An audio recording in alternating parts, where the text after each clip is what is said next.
सभापति महोदय, इन्होंने कहा कि निष्कर्ष निकाल करके और इस पर पूरे बिहार में ये समस्या है। आप विधानसभा में हैं, विधान परिषद में नहीं है, सभापति ने अध्यक्ष। माननीय अध्यक्ष महोदय, पनोरमा ग्रुप, जो सोचता है वो करता है, आपके अपने सपनों का आशियाना।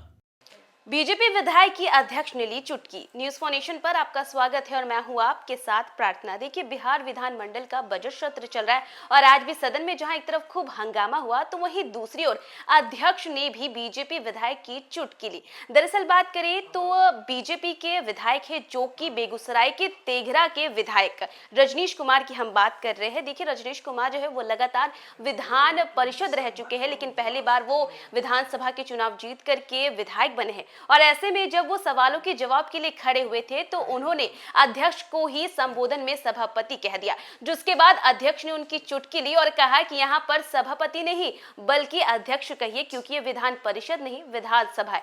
तो चलिए आपको भी विधानसभा के अंदर की उन तस्वीरों को दिखाते हैं जब अध्यक्ष ने बीजेपी के इस विधायक की चुटकी ली। में से अधिकांश रख रखाव एवं ऑपरेटर को मानदेय राशि के भुगतान नहीं होने के कारण बंद पड़ा हुआ।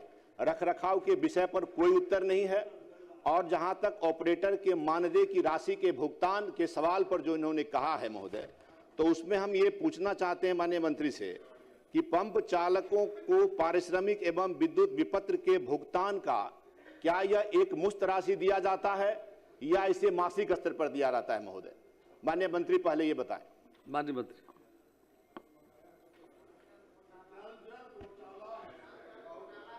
माननीय अध्यक्ष महोदय, आंशिक सकारात्मक बेगूसराय जिला के तेघरा विधानसभा क्षेत्र अंतर्गत कुल 280 योजना जिसका इन्होंने जिक्र किया है अध्यक्ष महोदय, उसमें 246 योजना संचालन पीएचडी द्वारा किया जाता है और विपणन और पंप संचालकों का पारिश्रमिक भुगतान के पश्चात ही संवेदक जो है और एजेंसी है उनको भुगतान किया जाता है। अध्यक्ष महोदय, शेष 34 योजना जो है वो पीआरडीए द्वारा पीएचडी को हस्तांतरित है, जिसके पंप चालक के मानदेय भुगतान एवं विद्युत विपणन का भुगतान पंचायती राज विभाग द्वारा किया जा रहा है। अध्यक्ष महोदय, ये पूरे बिहार का मामला है और इसके लिए हमारी पंचायती राज मंत्री से बात भी हुई है कि सभी जगह जो ये पंप ऑपरेटर का जो मामला आ रहा है इसके लिए हम लोग बात कर रहे हैं और माननीय सदस्य का चिंता जाहिर है, हम लोग इस पर बात कर रहे हैं और बहुत जल्द इसका निष्कर्ष निकाल लिया जाएगा। साथ ही अध्यक्ष महोदय, पीआरडीए द्वारा जो हस्तांतरित योजना है उसके पंप चालक के मानदेय भुगतान एवं विद्युत बकाया रहने के कारण जो बाधित हो रही है उससे अविलंब संज्ञान में लेकर पंचायती राज विभाग से समन्वय स्थापित करते हुए हम लोग पुनः जलापूर्ति योजना बहाल कर दी जाएगी और वर्तमान में सभी योजनाओं के नियमित रूप से जलापूर्ति की जा रही है। अध्यक्ष महोदय। सभापति महोदय, इन्होंने कहा कि निष्कर्ष निकाल करके और इस पर पूरे बिहार में ये समस्या है। आप विधानसभा में हैं, विधान परिषद में नहीं है, सभापति ने अध्यक्ष। माननीय अध्यक्ष महोदय,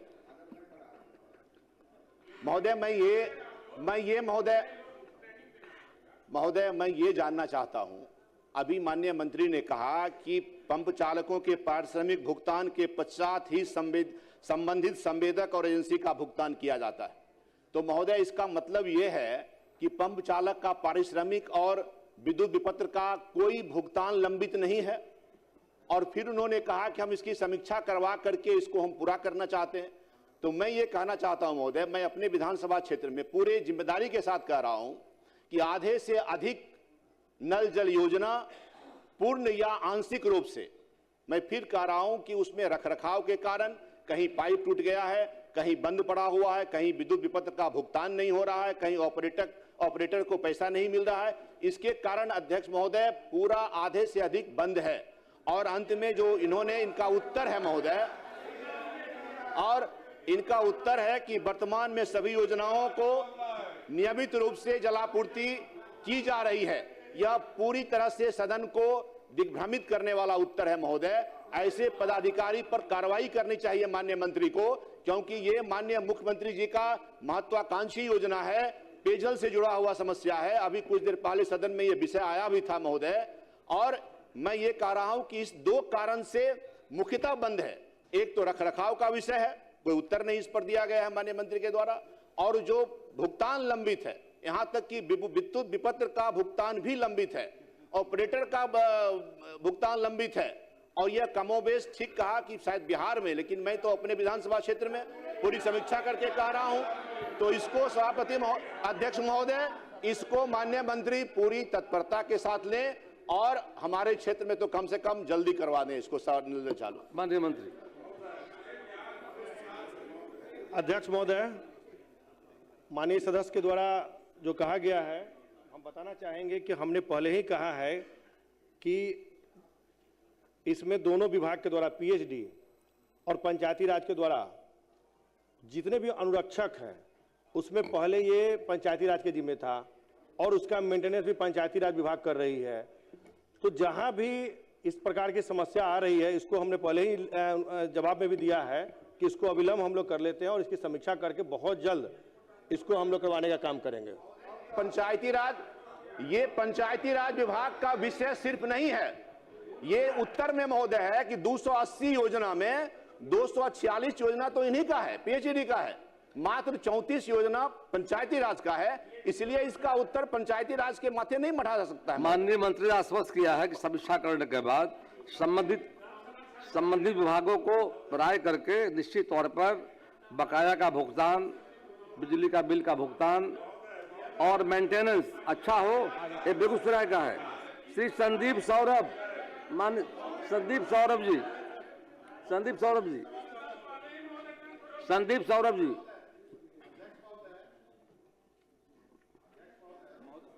सरकार को रेखांकित कराने के लिए प्लीज जरा सा आगे विषय आगे समय देंगे आपको अलग से।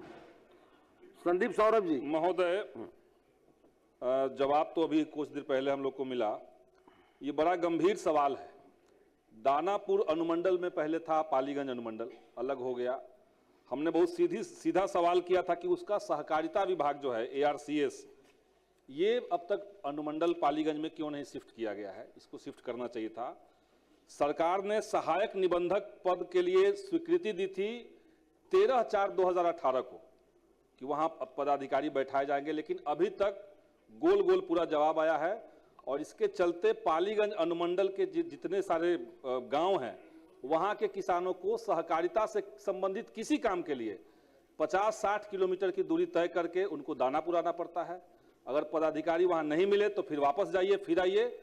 ये बहुत गंभीर मामला हो चुका महोदय, लेकिन जवाब बहुत स्पष्ट नहीं है। हम ठोस जवाब चाहेंगे कि एक बार मंत्री जी इस पे दे। मंत्री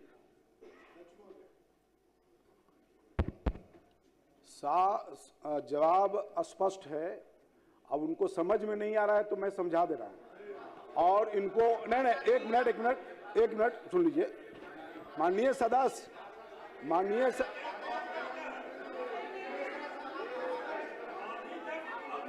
अनुरोध कर रहे हैं कि स्पष्ट जवाब है। अभी तक आप अनुरोध ही कर रहे हैं ना जवाब में। सुनने की क्षमता रखिए माननीय सदस्य, सुनने की क्षमता रखिए ना। आप सवाल किए हैं तो जवाब सुनिए। विभागीय संकल्प 1239 दिनांक 13/4/2018 द्वारा सहकारिता विभाग अंतर्गत बिहार के सभी 101 अनुमंडलों, उसमें पालीगंज सहित में सहायक निबंधन सहयोग समिति का पद पुनर्गठित किया गया है।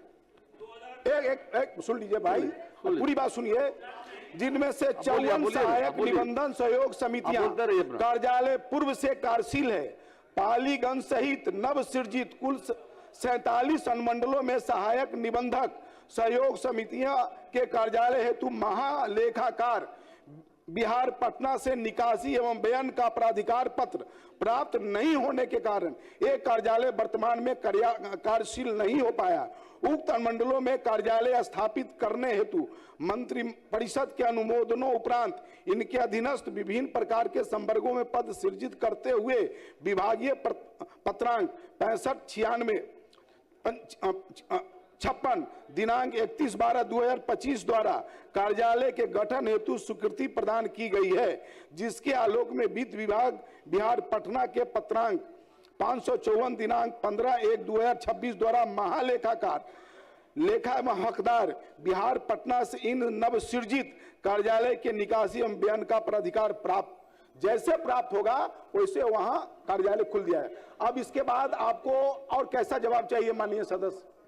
तो आप सब लोग को तो बिना नियम कानून से काम करने की आदत है, तो ये सरकार तो बिना नियम कानून से काम करेगी नहीं। जो नियम कानून होगा उसी हिसाब से होगा। ये तो महोदय क्या जवाब दिया जा रहा है महोदय?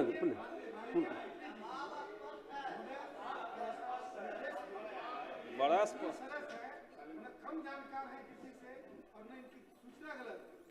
माननीय मंत्री जी को इसको संजीदगी के साथ रखना चाहिए, इन सब सवालों का जवाब जरूर।